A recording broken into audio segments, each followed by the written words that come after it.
Before we get started, just want to make a comment about, and I made it after the game, about the post-game skirmish. Just unacceptable, not how we carry ourselves. We'll address that internally, and that's not how we represent the University of Michigan, the block ham or the winged helmet. So we'll take care of that, and that'll never happen again. So that's all I'll answer about that. You said you'll handle it internally, but one of the videos showed, or seemed to show, it's hard to see, that Kalel might have maybe kicked a Michigan State staffer while they were done. I mean, did you see that, or is there any? No, and we'll handle it.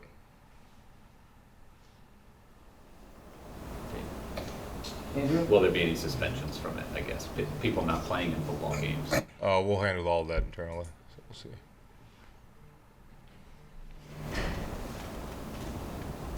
Charlie, is there any worry with the tunnel incident 2 years ago and this after this game that things maybe were getting too heated and they have to cool down? I mean, I think it's a rivalry and things happen, but you got to control your emotions. I thought our guys did an excellent job from the start all the way till when the whistle ended. Before that, so there was a lot of talking, a lot of chapping. Our guys held their composure and played a good game. I mean, I especially finished the game well, and look at the discipline. We had 0 penalties. So to be in that environment, to have that, and have 0 penalties, have any incidents. So that was good to see. And there was countless number of times of watching those guys help our guy up, our guys help them up. Donovan going over to one of their guys when he went down, telling him, just Lord be with you and help you for your injuries. So just got to calm the emotions down at the end. On the right, Larry. Have you heard from the Big Ten regarding that? No. On the left, Chris. Watching the film, can you talk about what you saw in improved pass protection and how important Miles Hinton was to that? Oh, huge, man. Having Miles back, he's a tone setter. Obviously, he's a large human being with an immense skill set, but he did an excellent job for having his first game back. And I thought just as a group, those guys played well together in synergy in pass pro. But that also comes with timing of the passing game. I thought the precision in the route timing was good. I thought Davis did a really good job when he was asked to do that. Missed a couple of throws, and he's beat himself over it, but played well enough and played good enough for us to win, and made some really good throws. I mean, that flea flicker throw was a dime, was a dot. So third down, he's rolling to the right, throws it to Kendrick Bell over the middle. So he made some really good throws. So that's part of the protection piece and timing piece, and I thought those guys did a good job. Right here, Charles. Yeah, can you talk about the dynamic with Davis and Alex both contributing at a high level in that game? It was awesome. It was what you hoped it would be. You wish you started a little faster, but both of those guys, and they worked well in tandem together. And you see that in practice. You see that, really, you see them just walk around the building. That's how they are, and they really feed off each other. So it was cool to watch that come to fruition and not just see it in practice, but see it in the game, and was really happy with that. And then it seemed like the offense kind of started to find a groove on that second to last drive in the first half. How can you carry that into this game against Oregon? Yeah, I think having that confidence, having that success on the field is huge, and just continue to prepare like that and execute the way we did. On the left, Clayton. When you guys are in one of those exotic pre-snap looks on third down, what are the challenges when the other team does decide to just run it? Yeah, I mean, you got to be gap sound. That's the biggest thing. You got to be gap sound. You got to be able to understand what they're thinking as well and adjust, and we've got to be better in those situations and make the changes necessary so that we are better in those situations. Stay on the left there, John. Yeah, Josiah got the strip sack to help you get the lead at halftime. Yeah. Can you talk about what a guy like that does to get elevated to a captain's position at halftime or at mid-season, and what he's done? Yeah, first of all, the production that he's had on the field, but that's probably under the type of kid he is, the person, the leader he is off the field. He's a tone setter. He does everything the right way, takes care of his business off the field, and he makes plays. And when he speaks, everybody listens. And he was, we voted for Rod McCarry, but he was the next vote getter for captain, and felt like we needed somebody on the field with McCarry to set that tone, and he's really done a good job. Can you talk about breaking that news to him and how he reacted? Yeah, I broke it to him. I think I just called him, and I told him I was going to wait till we got in the meeting and tell him, but I was like, I got to do it now. So I told him beforehand, and he was just super excited and humble and blessed that he got the opportunity to do this because it's a big honor. On the right here, Aaron. Going back to the quarterbacks, is that the plan this week to roll Davis and Alex again? Yeah, yep, we'll do the same. And then going into this game, what was the message to Davis after the first three starts where he was throwing turnovers and making mistakes? Yeah, be you, do your job. Don't try to be Superman. Just do what you've been coached to do and trained to do it, and you'll be successful. Stand right, Larry. Oregon's obviously really good personnel-wise, both sides of the ball. Who are a couple guys that really jump out at you? Yeah, I mean, start with the quarterback, a guy that's played multiple games, multiple places, but he's elite in every way.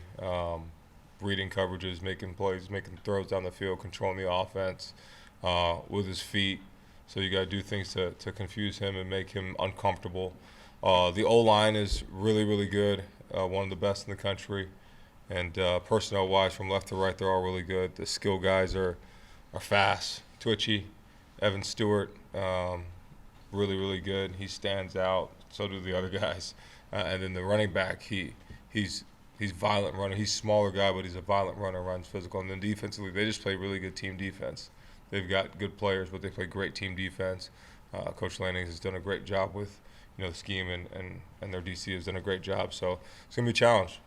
We got to go prepare to go win. On the left there, Ryan. Is there any extra novelty of having the #1 team in the country undefeated come to Michigan at this late in the year? No, I think for us it's every game's a big game, and we're just going to approach it like it's another game. And we know how good they are. We know what we have to do to go win, and we've got to go execute. And we've got to prepare that way. Get prepared with that mentality. You can't. They understand the situation. The guys know who the team is and who we're playing. So for us, it's going to attack our details and what we need to do to go execute to win. And how would you evaluate Gray Crippen's play since taking over the starting center job? Yeah, he's been good. He's given us a good chance to win, and he's just got to continue to elevate his game in certain things and situations to make him better. But it's taken command of the group, and you've seen the success, go in advance with him there. Going right here, Charlie. Sherrone, from your perspective, what did Davis do in this game that was kind of improved from those first three games? Yeah, I mean, first obviously took care of the football in an elite level way. He had one where he scrambled up the gut where the ball kind of was low, but besides that, the ball was never in harm other than that. And he made the throws he needed to make, made some key third down plays, which were huge, which we hadn't really got. And he made plays where he needed to, and made some big plays down the field. So it was good to see. And going off of Aaron's question, do you see Davis as being where the quarterback competition is going to settle, even if there's struggles in the coming game, or you're just going to stick it with Davis and ride it out throughout the season? Yeah, I think Davis has earned the opportunity and obviously played a really good game and won the spot, and we'll continue to roll how we did last game. On the left, Anthony. We saw Gentry and Brandon Hillman leave with injuries. Any update on those guys? Not sure yet. We'll see how they go this week. Back right, Reiner. A lot of people would equate this Oregon team with kind of like what you guys were last year, kind of a complete team. I mean, what's it like, going from hunted to hunter, I guess, this season for you guys? Yeah, we're always hunted, man. You're Michigan. You're always hunted, regardless of the year, the record. You're always hunted. So we're approaching it like every other day, and we have to go attack. That's it. And what do you? I mean, when you look at them, do you see the similarities between what you guys? I see a really good football team, a complete football team that executes at a high level, and we got to go execute to go win. On the left, Alejandro. Sherrone, how close is Will Johnson to potentially playing, and do you expect we'll see him at some point either this week or this season? Yeah, I think he'll. Oh yeah, for sure this season. We'll see how it works out this week and what he can do. So we'll just let the doctors handle that. On the right here, Noah. You mentioned in the past that the team has taken care of the ball well in practice, but it hasn't translated on Saturday. Why do you think it actually did translate this week? I mean, I think a lot of things. The emphasis has always been there. It hasn't like it's been more of an emphasis or not an emphasis, but we just did a better job of executing when it came time to it. And I think in practice we continued to. The scout team did an unbelievable job of trying to rip the ball out and be aggressive and go get the ball in the air. And they're a huge piece of our success. So I'll challenge them, and I had challenged them already to continue to do what they did last week. Austin. Sherrone, you saw a top 5 team early in the season. What have you seen from your team since then that makes you think they're more ready for this? Yeah, I mean, I think the never flinch mentality. I think regardless of the situation, all the guys are always ready to fight. and that's all you can ask to start off. And then, there's enough flashes of execution, especially in that second half of football offensively, and I've seen our defense do it enough. And when we put our defense in a good situation where people don't have to drive, people don't have short fields, it's harder to drive the field on our guys, and it takes time. I mean, the first drive they drove the field, missed a field goal. So I'll take that all day. No points on the board is optimally the goal. So obviously we want to get stops and we want to get tackles for loss and all those things, but ultimately holding them to no points is what we want. So I think our guys will be prepared and ready for this matchup. All right, here, Andrew. With 4 games left in the regular season, as far as who plays in the games, what will be the balance between winning those games and an eye towards the future? Winning. That's it. Win. Win. That's it. Tony? Yeah, I mean, you mentioned a couple times, obviously, very clean game, no penalties, no turnovers. Is it that easy? Is that all that had to happen? I guess what else was done? No sacks either. No sacks. Moved the ball in the second half. Moved the ball in that. We won the middle 8. We talk about the middle 8 a lot, about those last 4 minutes in the first half, the first 4 minutes in the second half. And I think it was the first time we went in those time periods, and then we won. We came out second half and drove down the field and scored. And that was a huge momentum swing. Josiah with the strip sack and KG falling on it.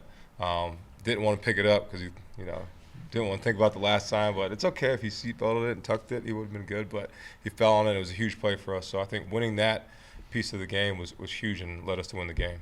Of course, we've asked a lot about the receivers maybe not doing as much, but it seemed like no eye-popping stats, but everybody just kind of made a timely play. Yeah, everybody made plays. Samaj made a couple third down plays.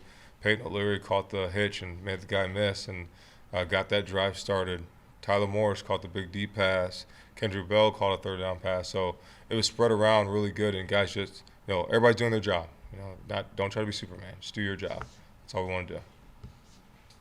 In the back right, Angelique.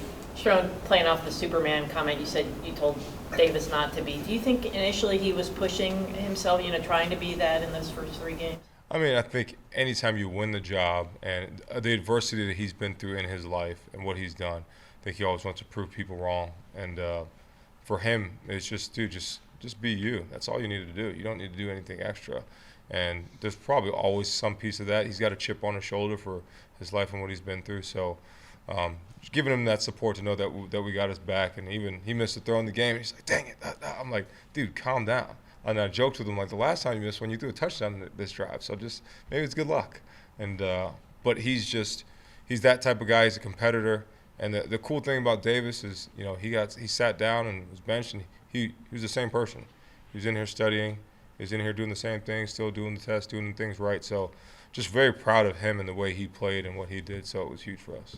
If I could go back to your initial comment, you said this will never happen again. How do you ensure that? Like, what processes do you do with the team to make sure that doesn't happen? I mean, I addressed it in the locker room. We'll address it again today, and we'll make sure it never happens again. Or else? Basically. On the left there, John. Can you talk about Quentin Johnson a little bit and his battle to put himself in position to help you out in this situation?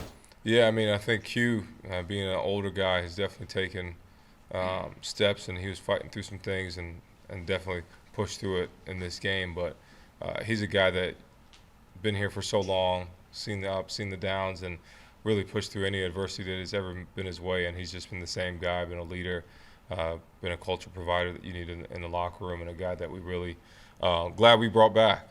He's provided depth, obviously a starter for us, and he's a tone setter, and a leader on that defense.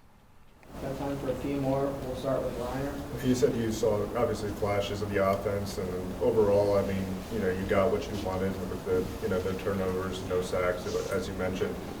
How much do you think that's sustainable, and how much has it been a kind of an ongoing effort to try to make it sustainable? It can be sustained. So it's how we practice and how we execute in the plan and what we put together, and excited about the plan we're putting together right now and ready to go execute. On the left, Chris.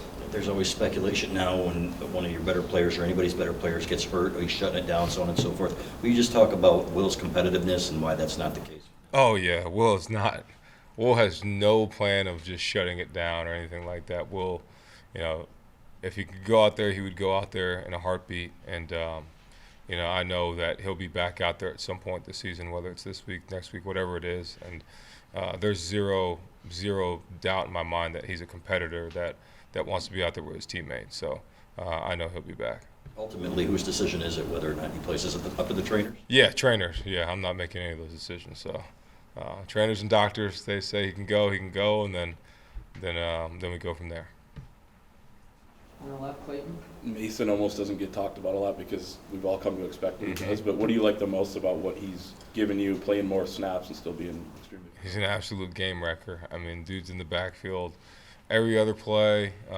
He plays so hard, plays so physical, and just does it all the time. That's how he practices too. So a guy that's that gifted with that much ability to practice that way and play that way on game day and gives you everything he's got with all the other snaps he's playing is huge. So super proud of him and what he's done for us this season. And then real quick, Davis said after the game that the plays he didn't get in practice when he was the backup, he was going in by himself with his headphones on and Ooster on and walking through them. Did you know about that at the time, I guess? No, but I imagined it would happen. I know JJ used to do that last year, and I can only imagine he did the same thing. So it doesn't surprise me. Last question, Alejandro. Are you satisfied with how well the defense is tackling at this point? And at this point in the season, what can you do to continue working on that? Yeah, I mean, I thought our angles were better. When we get there, we got to wrap up. It's not always about getting the ball out. It's about getting the guy down first. So that's the big thing we got to work on. There's some guys that are steadily improving in it. You see Jair Hill, he had a lot of open field tackles, which I was very, very proud of him. But everybody's got to do the same thing as a group.